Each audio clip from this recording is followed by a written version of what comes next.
کہ رمضان کا آخری جمعہ ہے، اس کے کچھ احکام ہیں۔ اس کے کچھ احکام تو یہ ہے کہ بروایات معصومین باقاعدہ صحیفہ کاملہ کے اندر ہمارے چوتھے امام امام علی زین العابدین علیہ السلام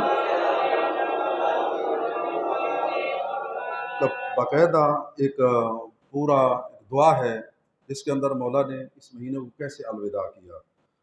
وہ الفاظ فرصت ملے تو تنہائی میں بیٹھ کر اس کو ضرور دہرائیے گا۔ ایک دو جملے میں عرض کر دیتا ہوں۔ مولا فرماتے ہیں السلام علیکم یا شہر اللہ الاکبر و یا عید اولیاء، اے اللہ کے بزرگ ترین مہینے اور اللہ کے دوستوں کی عید، تجھ پر ہمارا سلام ہو۔ یعنی یہ مہینہ اللہ کا بزرگ ترین مہینہ ہے اور اللہ کے دوستوں کی عید ہے۔ اور ہمارے ہاں عید وہی سمجھی جاتی ہے جس کا سوٹ اچھا ہو، جس کی تیاری اچھی ہو، لیکن آقا امیر المومنین کے فرمان کے مطابق عید اس کی ہے کہ جس کے روزوں عبادت کو خدا نے قبول کر لیا ہے۔ اور واقعی عید خوشی ہے جس دن انعام ملے، جائزہ ملے، جوائز ملے، تو لہٰذا عید اسی کی ہوتی ہے کہ جب عید والے دن آتا ہے تو انشاءاللہ خطبہ جمعہ میں عید میں آپ سنیں گے اس کے کتنے خدا نعمتیں اور درجات اپنے بندوں کو عطا فرماتا ہے۔ کیونکہ اب اگلے جمعے سے پہلے عید الفطر ہوگی، تو اس حوالے سے خصوصاً نئی نسل کے لیے یہ ہے کہ چاند رات یہ خالی سیر و تفریح کی رات نہیں ہے۔ یہ آل محمد کے ماننے والوں کی سیرت روش یہ ہونی چاہیے کہ مومن کو مصلی پر نظر آنا چاہیے۔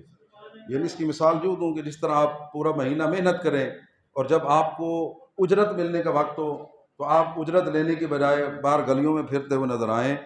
حدیثوں کے بقول جو ہے وہ فرشتے نعمات لے کر روزہ داروں کے لیے آتے ہیں، تو اس وقت مومن کو مصلی پر نظر آنا چاہیے۔ اس سے زیادہ وقت نہیں ہے وضاحت کا۔ شب قدر کے بعد اگر کسی رات کی زیادہ فضیلت ہے تو وہ چاند رات ہے۔ اس رات عبادت کریں اور دعا کریں کہ پروردگار اس مہینے میں جو ہماری کوتاہیاں ہیں معاف فرمائے، اور اپنی رحمت سے یا من یقبل الیسیر و یعفو عن الکثیر، اے وہ کریم ذات جو تھوڑے عمل کے بدلے کثیر ثواب دیتا ہے اور بڑے بڑے گناہوں کو معاف کر دیتا ہے۔ لہٰذا دعا کریں تاکہ ہم بھی اس سعادت مند لوگوں میں شمار پا سکیں۔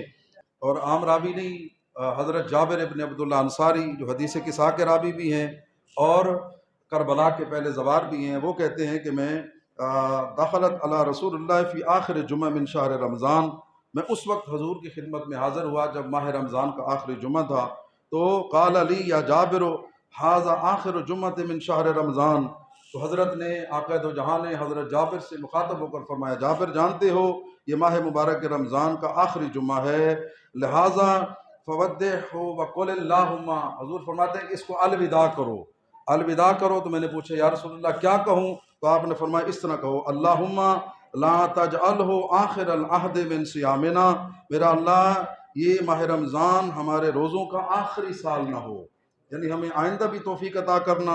اور اس کے بعد آقا دو جہاں فرماتے ہیں کہ اگر ایاہ فإن جعلتہ فاجعلنی مرحوما ولا تجعلنی محروما، ہم نہیں جانتے ہماری کتنی زندگی ہے، آقا دو جہاں فرماتے ہیں دعا کرو کہ میرا اللہ اگر یہ آخری سال ہے تو ہمیں رحمت حاصل کرنے والے لوگوں میں قرار دینا، ہمیں محروم لوگوں میں شمار نہ فرمانا۔ تو یہ دعا ہے، میرے ساتھ آپ پڑھ لیں تاکہ ہم بھی اس ثواب میں شریک ہو جائیں۔ اللہم لا تجعلہ آخر العہد من صیامنا ایاہ فإن جعلتہ فاجعلنی مرحوما ولا تجعلنی محروما۔ صلوات اللہم صلی علی محمد۔ ان کلمات کا فائدہ کیا ہے؟ حضور فرماتے ہیں جابر سنو، جو کلمات آخری ماہ رمضان کے جمعے ادا کرے گا اللہ دو چیزیں اسے عطا کرے گا۔ ایک چیز تو یہ ہوگا یا تو اسے خدا آئندہ ماہ رمضان نصیب کرے گا، اس دعا کی برکت سے اللہ آئندہ ماہ رمضان نصیب کرے گا۔ اگر زندگی نہ ہوئی تو پھر خدا کی مغفرت اور رحمت اس بندے کے شامل حال ان الفاظ کو ادا کرنے کی وجہ سے ہو جائے گی۔ جی کتنے آسان ہے ان ہستیوں کی تعلیمات، اور جن کے ذریعے ہم بڑے آخرت کے درجات کو بڑے چھوٹے چھوٹے اعمال کے ذریعے بلند کر سکتے ہیں۔ تو یہ کچھ اعمال تھے۔ اسی طرح فطرے کے حوالے سے نماز جمعہ کے بعد ذکر کیا جائے گا، آپ نے احکام کو بھی سماعت فرمانا ہے۔ اور اسی طرح یہ آخری جمعہ ہے، اسے القدس کے حوالے سے بھی منایا جاتا ہے۔